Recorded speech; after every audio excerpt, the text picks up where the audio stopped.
so many new programs. I have the impression every second company has a loyalty program. And Yeah. this goes on and on and on and on. And this is surprising me that this is popping up like mushrooms.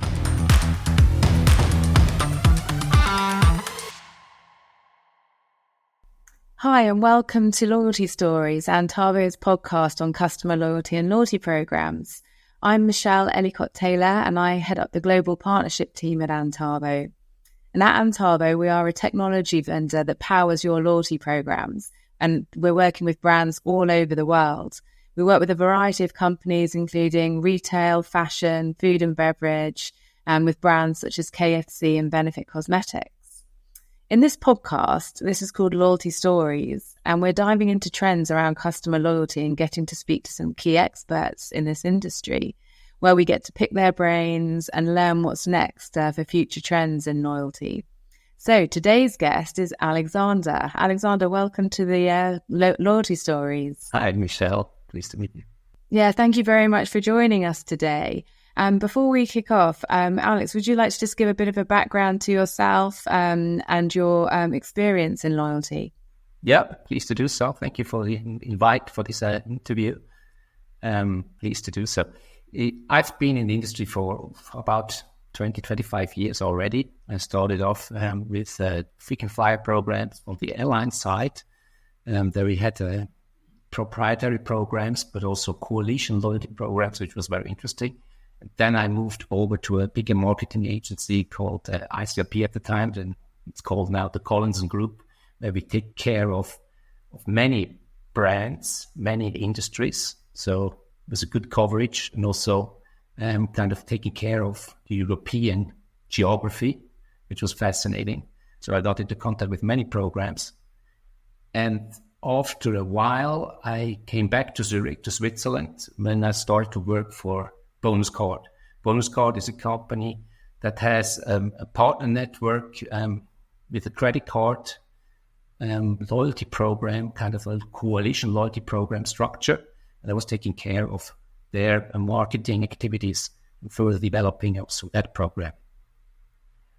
And that Bonus Card, we were eager to grow bigger in the loyalty industry. And there we acquired new customers from the retail space, and we run and we still run their programs as well. So we have own programs and partner programs. Now I'm also active as a lecturer at the University of Applied Science here in Zurich, and I teach loyalty programs. Oh, that sounds very exciting. So hopefully you're going to get to teach me something today. Hopefully. Yeah. And all of our listeners and watchers. So to get started, and it's always nice to ask this question to the experts, can you give me an example of a loyalty program that is like a favorite of yours? Something that's really stood out for you? Yeah. Well, I'm a critical observer of loyalty programs. I know the programs. I'm not a full fan, 100% of any program, Okay. but I love the topic of program. To give you an example, I like a lot, for instance, Avios, which is well known to your audience, because that currency is really valuable and it's relevant at the time of your customer experience. For instance, myself, I travel a lot with Iberia and also British Airways, and that the currency is Avios. And this currency provides you added value in the process of payment. For instance, when you go at the checkout, you're always being asked, do you want to use your points? And the points really value a lot. So when you see that the airline fare is high, then you have always the possibility to partly pay with your points with the Avios. And this pops out at the right moment, which is really relevant, and in a nice way, the customer experience is really nice. And I think this is very well, cleverly done. In the whole customer journey, they introduce you with the right messages. So it's a really added value. I like it a lot. And there's another one, just quickly, that I like a lot. Is a Swiss program of a grocery store. This is all in the app. Okay. It's called Migros, and they have a very good app, integrated loyalty and the overall grocery communication. Just there's not a separate app. It's the joint app, loyalty and purchase information. And this is very well done because then you have your program, it's relevant, it's very quick, and you have sub-programs, you have possibilities to fine-tune and to adapt to your liking. You can participate in quizzes, you have reviews, you have a coalition type of structure in it. It's really well done. So these two programs I like most at the moment.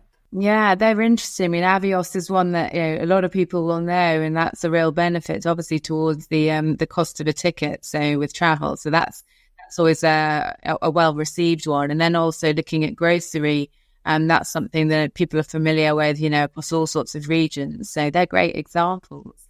And what about, I guess, with the experience that you have working in loyalty for a long time? What about an actual loyalty program you've consulted on for a concept? Is there a favorite that you have there where you've actually worked on a program?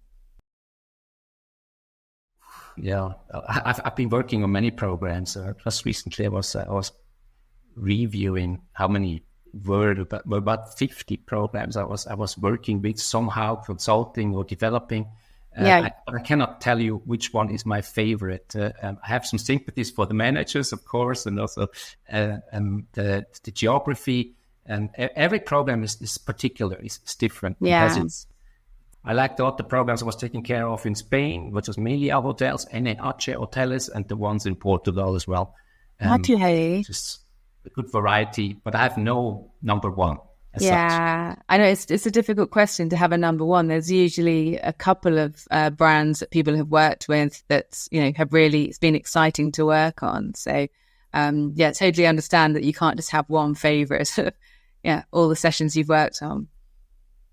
Yeah. So what about with your experience then with changes that have happened in the loyalty industry over the last couple of years? What do you see have been the key changes?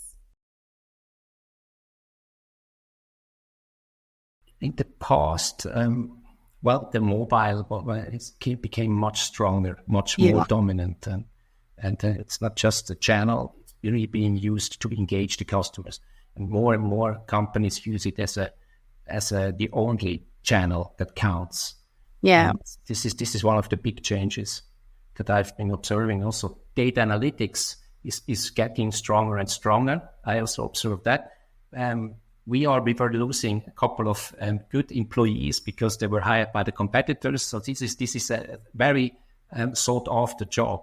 They'll be proficient in data analytics. So this has gotten more and more popular.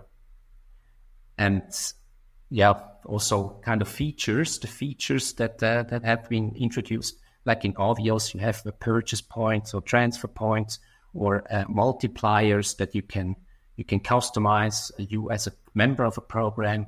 These kind of little things like a software applications within the program that enable the customer to change or to parameterize the program.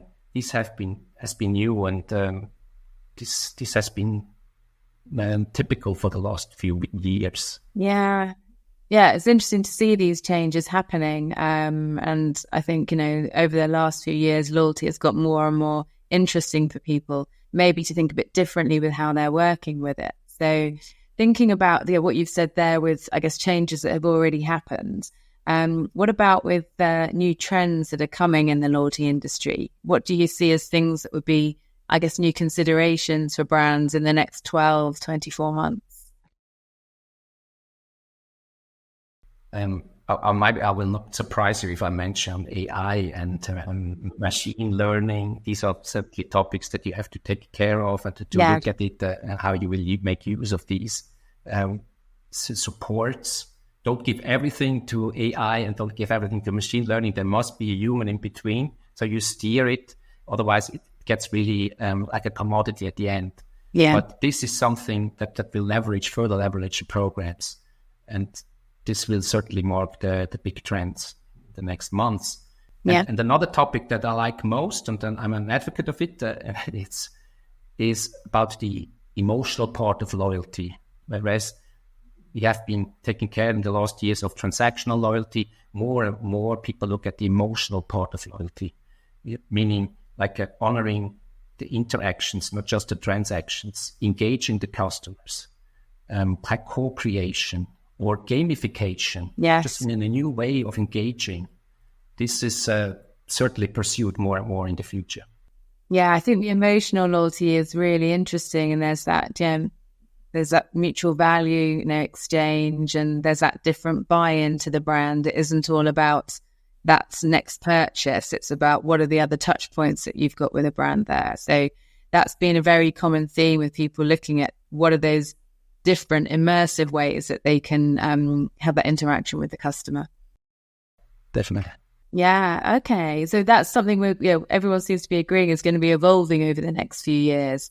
And I guess when you're thinking as well about things like this and the different ways, different concepts and strategies that come up with loyalty, and you need to be thinking about the platforms that can support that, what's kind of front of mind with making sure, the platform can deliver the concept? What are the things people are looking for? You're recommending, like, is it the ease of use? Is it integrations? Is it ease of implementation? Maybe omni-channel or gamification? Yeah. What are the kind of things or considerations that are important for the platform? You already mentioned a couple which are important, but on top of that, further functionalities like let's start with campaigning, and also the dashboards, analytics, cater of KPIs. I'm a big fan of KPIs, key performance indicators, and to measure the programs. And you measure those on different KPIs. And you have current KPIs, and then you see the system should allow also to pump in the target KPIs. So you see where you are from today to the target. And this could be visualized nicely in a platform. Is it on a dashboard or a scorecard? These are important elements. Also, the integration of mobile services is highly important. And the points calculation, be it tier level, qualification, requalification, the whole parameterization of the program should be very important. Excellent. Okay. Well, thanks for giving us that intel. And I also wanted to ask you about your experience with different regions. Like, do you see that loyalty programs have commonalities? They are similar across different regions, or are there real differences? And what should a brand be thinking about when they're working in an international way? Yeah, you should really take care of the regional characteristics. So when you're in Spain, you're not in Germany, and there are some nuances to take care of. This make the difference if you manage those little details in communication.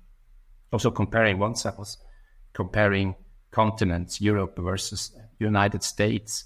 What is the difference in terms of loyalty programs there? Whereas the Americans like it to have like the "what's in it for me" message, quickly, fast, and it should be tangible. Tell me what's the win, what I get. Whereas the Europeans are a bit softer, more on recognition, more responsibility based, and relationship, more the pampered way. And the Americans are more direct. And this reflects also the loyalty programs.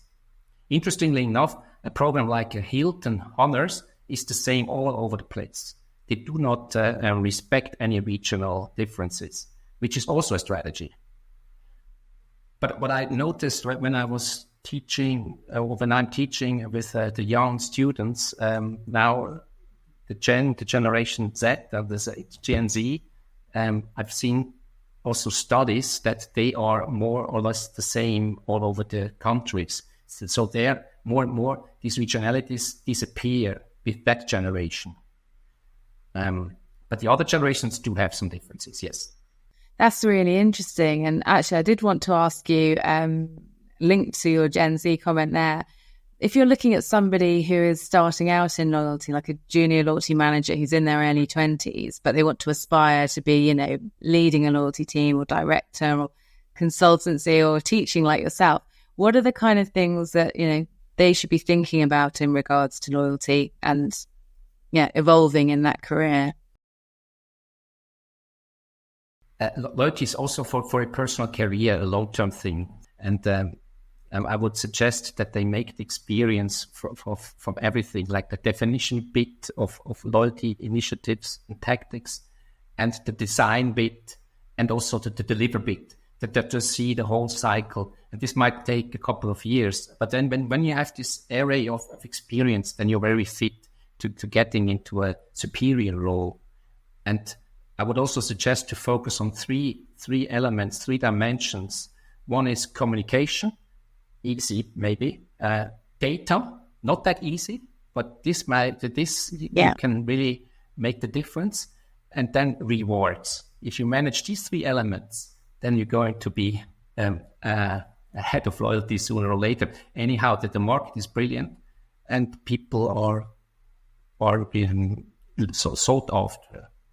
Definitely, yes. It's very, it's a sought after role, both from the company's perspective and the individuals. So, and also, I guess with the strategies and assignments and things that you're getting involved with, would it be still driven by people sitting, just in the loyalty team or just in the marketing team, or are you seeing it's evolving that there's other decision makers involved, whether they are in different teams, exec level, like who gets involved with these, giving these loyalty assignments? You mean on the client side? Yes. Yeah. This is interesting. This is maybe from country to country different. In Switzerland, it's not that positioned at that top level yet. Whereas in other countries, loyalty is dealt really strategically. And I've also seen that in terms of size of companies, this might be different. Whereas a company with more than 1,000 employees, maybe then you talk to the CMO. With a smaller company below 500 employees or even smaller, then you talk to the CEO. But mostly there's the person in between. And then I've seen in the past months, that person is more and more the CTO, the Chief Digital Officer. I don't know why, but they're taking care of that topic. So I used to talk to that person. Next person behind the CTO is the CEO, but he's kind of the person, or he or she, in the middle. Yes. That's interesting, because obviously there's certain businesses where it will very much be driven from a CMO perspective with the loyalty team sitting in their team. But there are these other touch points now, and there's more eyes across the business on the loyalty programs, and obviously the ROI on those as well. Indeed. But the ROI you just mentioned, this is maybe something where you better talk to the CFO than to the CMO. Yeah. And I like to involve pretty soon also the CFO and to convince the CFO about topics such as performance measurements of the program. And there I see the willingness to cooperate also from the CFO side. Yes, they're very important decision makers. Indeed. So we want them involved. Excellent. Okay. And then we're going to wrap up soon. Thank you so much for your time. But I have another question. Oh, thank you. Before we finish, I know you've already touched on some of the favorite programs that you've seen out there, but is there something in loyalty that has surprised you? So not necessarily being a favorite or anything, but just a way of working in loyalty that's been a bit of a surprise. Yeah, I'm surprised that there's still so many new programs arising. Like in the small country I live in now, in Switzerland, they pop up every year, 15 new modern loyalty programs every year. This for years now. So many new programs. I have the impression every second company has a loyalty program. And this goes on and on and on and on. And I doubt that every program is working properly. But brackets closed. This is surprising me that this is popping up like mushrooms. And the other thing is about crypto and blockchain. I don't know. I think this would have taken off quicker or more impulsive or stronger. I don't know where this is. This surprises me that this is a bit slower than I thought originally. Yeah, well, that's going to be an interesting topic to come back to in a few months' time, I think, and see where that has moved to. Yeah. So is there anything else that you would like to share with us today? Anything else from, I guess there's so much you're doing in education and loyalty. As a closing thought or piece on the topic. No, maybe I like teaching loyalty at the industry, and also at the university. I do this for like kind of bringing over the sparkle of loyalty fascination to the young people, this is quite satisfying because it's a fantastic element, fantastic topic. Yes, yeah, and it's always a very exciting one. People have got lots to say about it because they're so interested in it. So that's great. So thank you very much for your time today. Thank you for joining us. Thank you, Michelle. It was a pleasure. Great. And thank you for listening or watching to our Antavo loyalty stories. Wherever you do see us, please give us a like. And please visit antavo.com to hear more about how we can help you with your loyalty platform. And look forward to seeing you on the next series. Thank you.